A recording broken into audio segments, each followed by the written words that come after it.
আসসালামু আলাইকুম সম্মানিত ভিউয়ার্স, কেমন আছেন? আশা করি সবাই ভালো আছেন। আজকে আমি যে বিষয়টি নিয়ে কথা বলবো সেটি হচ্ছে ওয়াইফাই পাসওয়ার্ড। আমরা প্রায় সময়ই ওয়াইফাই পাসওয়ার্ড জানার জন্য আগ্রহ পোষণ করি, কিন্তু আমরা ওয়াইফাই পাসওয়ার্ড বের করতে জানি না।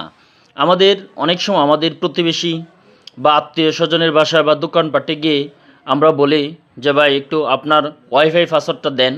তখন সে কী করে, আমাদের মোবাইলটা তার কাছে নিয়ে সে গোপনে পাসওয়ার্ডটা দেয়, কিন্তু আমরা সেটা দেখতে পাই না।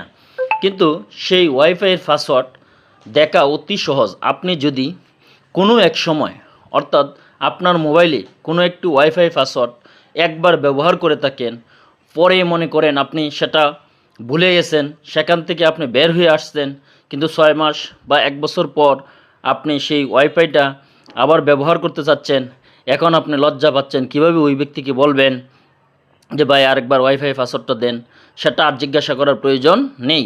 আপনার মোবাইলে যে সকল ওয়াইফাই একবার কানেক্ট হয়েছে, সেই ওয়াইফাইয়ের পাসওয়ার্ড পরবর্তীতে আপনি বের করে নিজে আবার কানেক্ট দিতে পারবেন। তাহলে চলেন কিভাবে ওয়াইফাই পাসওয়ার্ড আপনি ব্যবহার করবেন। প্রথমে আমরা যাব সেটিং।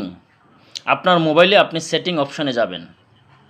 যাওয়ার পর আপনি কি করবেন, ওয়াইফাই, যদি আপনার ওয়াইফাই অফ থাকে তাহলে আপনি সেই ওয়াইফাইটা কি করবেন, অন করবেন। করার পর আপনি এখানে দেখবেন, অর্থাৎ আপনার মোবাইলে কোন ওয়াইফাইটা ব্যবহার করা হয়েছে। আমি একটা ওয়াইফাই একবার ব্যবহার করেছিলাম, সেটা দেখি বের করতে পারি কি না। এখানে আমি ক্লিক দিলাম। দেওয়ার পর দেখেন আপনি, অর্থাৎ যে ওয়াইফাইটার সাথে আপনি কোনো সময় কানেক্টেড ছিলেন, সেই ওয়াইফাইয়ের উপর আপনি কি দিবেন, ক্লিক দিবেন। দেওয়ার পরে দেখেন এরকমভাবে আসবে ডিসকানেক্টেড, ফরগেট, শেয়ার।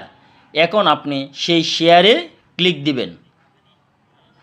ক্লিক দেওয়ার পর আপনার কাছে যদি আপনার মোবাইলের সেটটা যদি লক থাকে তাহলে চাইবে এন্টার লক স্ক্রিন পাসওয়ার্ড। আমি আমার লকটা খুলে দিলাম। খুলে দেওয়ার পর আপনি এখন লক্ষ্য করেন, উপরের দিকে লক্ষ্য করেন যে কিউআর কোডটা আছে, সেই কিউআর কোডের উপরে পাসওয়ার্ড নাম্বারটি দেওয়া আছে।